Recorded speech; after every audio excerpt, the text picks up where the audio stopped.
bahwa kita sudah menjadi tanggung jawab kita sebagai guru membuat perangkat ajar. Nah, dalam hal ini kita menjadi sekolah penggerak, ya, yang nantinya kita menjadi pionir, gitu. Jadi untuk sebelum masuk di sekolah-sekolah yang lain, kita ditunjuk melalui seleksi, jadi kita sebagai pionir yang akan mendapatkan ilmu di luar, gitu. Nah, perangkat ajar ini sama saja seperti kita membuat perangkat ajar seperti yang kurikulum 13, ya. Jadi tidak ada perubahan, hanya saja disederhanakan lagi. Ada beberapa poin, memang ada beberapa yang perubahan seperti IPA dan IPS itu disambung menjadi IPAS. Nah, itu nanti ada di materi-materi berikutnya. Untuk perangkat ajar ini, ya, nanti kita langsung masuk saja tujuannya untuk apa nih? Ya, perhatikan. Jadi di sini ada, Ibu akan menjelaskan komponen, ya, ada konsep, komponen, prinsip, dan prosedur. Nah, next. Oke, sebelum itu kita masuk dulu dengan yel-yel, ya, supaya memberikan semangat lagi untuk kita. Nah, kita ke yel-yel dulu. Semuanya boleh berdiri supaya lebih semangat lagi, karena masih pagi, harus ceria semuanya, ya. Oke, semangat ya. Oke. Di mana sekolah penggerak? Ada saya, ada. Di mana? Di sini, di sini, di sini. Oke, good. Ayo bergerak. Ayo. Ayo bergerak serentak, bergerak. Ayo bergerak serentak, bergerak. Profil belajar Pancasila. Merdeka belajar, mewujudkan pendidikan, cerdas berkarakter. Yes, yes, yes. Oke, tepuk tangan untuk kita semua. Oke, baik. Ya, ini yel-yel kita, ya, yel-yel sekolah penggerak kita. Oke, nah sekarang kita masuk dengan agenda kita yang hari ini, yaitu tentang perangkat ajar. Nah, ada ATP, ya, yang pasti Bapak Ibu sudah tahu nih, ATP itu apa? Ya, alur tujuan pembelajaran. Terus ada juga modul ajar, ada juga buku teks moduler. Oke, next. Nah, next. Nah, pernah dengar kata profil pelajar Pancasila? Pernah. Itu dari mana, ya? Profil pelajar Pancasila itu seperti apa? Ada 6 yang harus Oke, baik. Ada 6, ya. Pertama apa? diterima dan bertakwa kepada Tuhan Yang Maha Esa. Terus yang kedua? Kedisiplinan dan pendidikan global. Ketiga? Gotong royong. 4? Mandiri. 5? Berkolaborasi. 6? Kreatif. Oke, bagus. Tepuk tangan untuk kita semua. Ya, jadi harus ingat itulah profil pelajar Pancasila, ya. Oke, next. Ya, pada untuk sekolah penggerak kurikulumnya ini nanti dia bermuara ke profil pelajar Pancasila, seperti itu. Nah, dalam modul ajar juga seperti itu, dalam perangkat ajar juga seperti itu. Nah, ini untuk pengantar, ya. Bisa dilihat itu ada semacam peta, ya, untuk pelajar Pancasila. Boleh kita berdiri lagi, sekali lagi kita perhatikan, ya. Perhatikan kita adalah salam profil pelajar Pancasila, ya. Kalau saya bilang salam profil Pancasila, pelajar Pancasila, semuanya salam gini dulu, oke? Oke, salam profil pelajar Pancasila.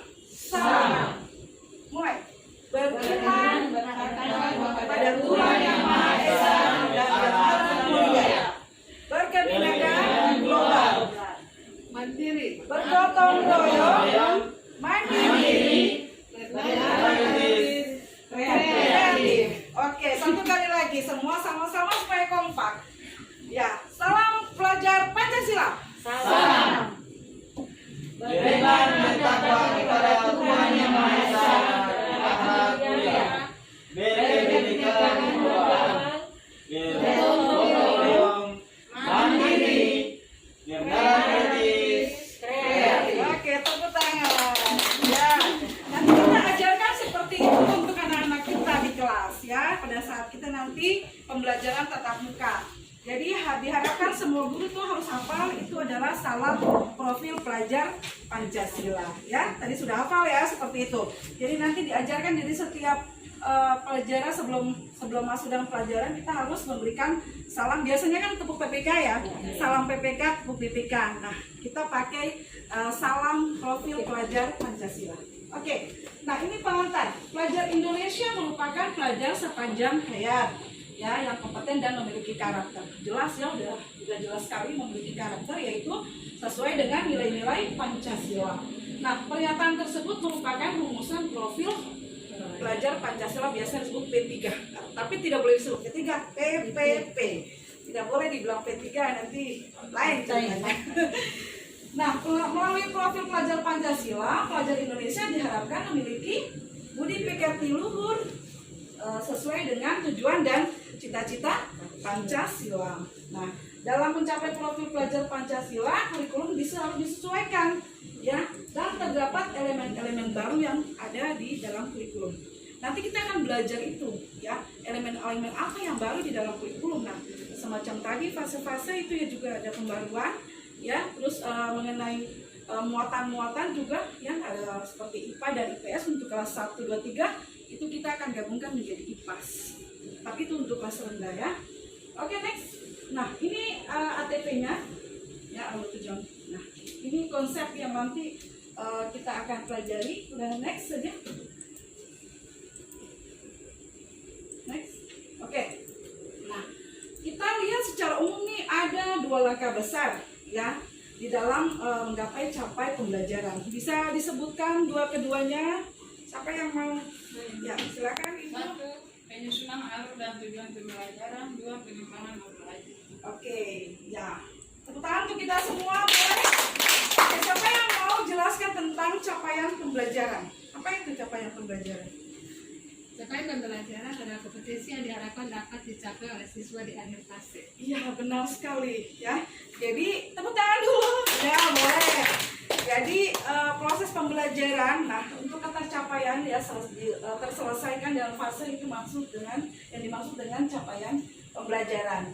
Nah, yang tadi sudah dijelaskan oleh Ibu ya, sudah disebutkan 2 langkah besar dalam penyusunan perangkat ajar. Tadi yang pertama penyusunan alur dan tujuan pembelajaran. Apa itu alur pembelajaran? Saya Ibu. Oke. Alur pembelajaran adalah rangkaian tujuan pembelajaran yang disusun sesuai sistematis atau logis menurut urutan pembelajaran sejak awal hingga akhir suatu fase. Oke, next, tepuk tangan. Saya mau semua aktif ya, jangan satu saja ya. Nanti saya akan nilai semuanya. Oke, tadi alur pembelajaran ya, rangkaian tujuan pembelajaran yang disusun secara logis. Apa itu yang dimaksud logis? Logis, secara logis. Ada yang tahu? Ya, benar sekali Ibu. Ya, tepuk tangan lagi untuk Ibu. Lah. Oke, nah ini tadi ada kedua ya. Jadi di sini dikatakan tadi menurut urutan pembelajaran sejak awal hingga akhir suatu fase. Nah, bisa jelaskan apa itu fase? Ya. Fase di sini yaitu yang harus dicapai tiap peserta didik atau yang sudah lulus ini harus sesuai dengan fase-fase. Iya. Yang dimana fase itu ada sampai 6 fase. Yang pertama fase A itu ada kelas 1, 2 atau itu untuk tingkat SD. Fase B itu kelas C4, fase C itu kelas 5, 6, fase D itu untuk kelas 7, 8, 9, fase E itu untuk kelas 10, fase F itu untuk kelas 11, 12. Iya, tepuk tangan untuk kita semua.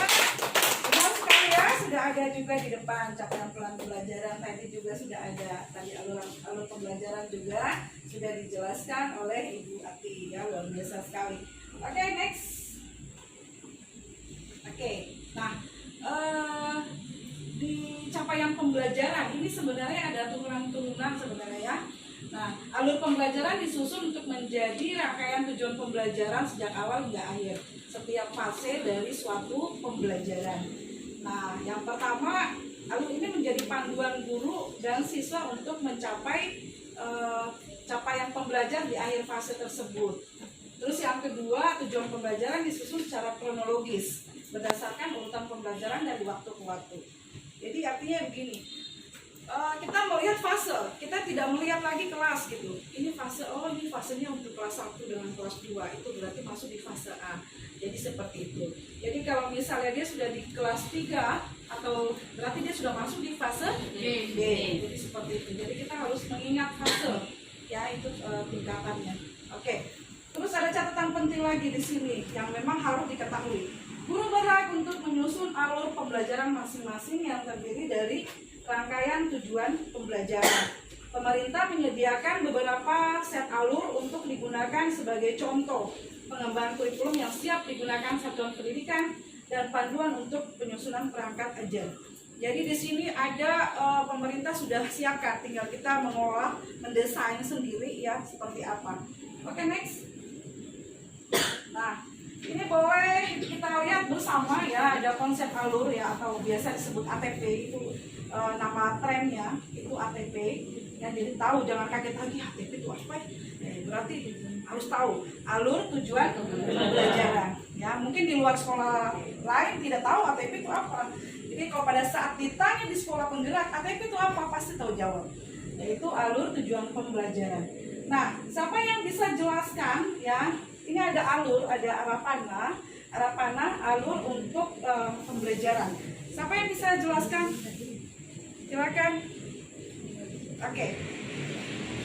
Alur tujuan pembelajaran ada di mana itu ada kompetensi, ada konten, ada variasi. Dan fase itu dimulai dari fase A, yaitu di kelas 1. Di kelas 1 itu ada tujuan pembelajaran yakni 1.1. Lalu ada tujuan pembelajaran yang berikut 1.2, kemudian tujuan pembelajaran 1.3, tujuan pembelajaran 1.4, kemudian juga ada tujuan pembelajaran 2.1, tujuan pembelajaran 2.2, dan tujuan pembelajaran 2.3.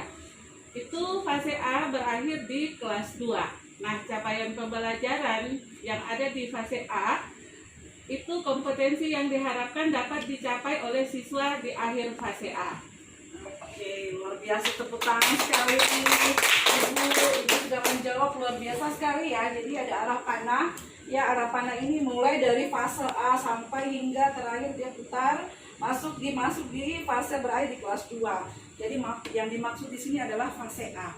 Jadi fase A masuk dari kelas 1, lalu dia melihat arah tujuan pembelajaran, masuk lagi yang di kelas 2 menuju kelas 2 berakhir di fase A ya, di kelas 2. Jadi capaian pembelajarannya, kompetensi diharapkan dapat dicapai oleh siswa di akhir fase A. Seperti itu. Jadi fasenya satu aja. Fase A ini untuk kelas 1 dengan kelas 2. Ya, jadi tujuan capaian pembelajaran untuk fase A itu hanya kelas 1 dan kelas 2 dia sama gitu untuk fasenya. Ya, oke, next. Ya, nah seperti ini ya. Kalau tadi contoh alurnya yaitu untuk kelas 1, tetapi ini contoh alur tujuan pembelajaran untuk kelas tinggi. Ya, kalau kelas tinggi kan tidak seperti itu. Ya, kalau kelas tinggi seperti ini nanti alurnya. Jadi ini untuk kelas tinggi. Bukan untuk kelas tinggi, tapi untuk kelas 10. Ya, jangan sampai kelas tinggi berarti kelas 45 lagi. Tidak ya. Ini untuk kelas 10. Kelas berapa ya? 10 ya? SMP. Kelas SMP. SMP. SMA kelas 1. Masuk di SMA berarti dia masuk fase apa? Fase E.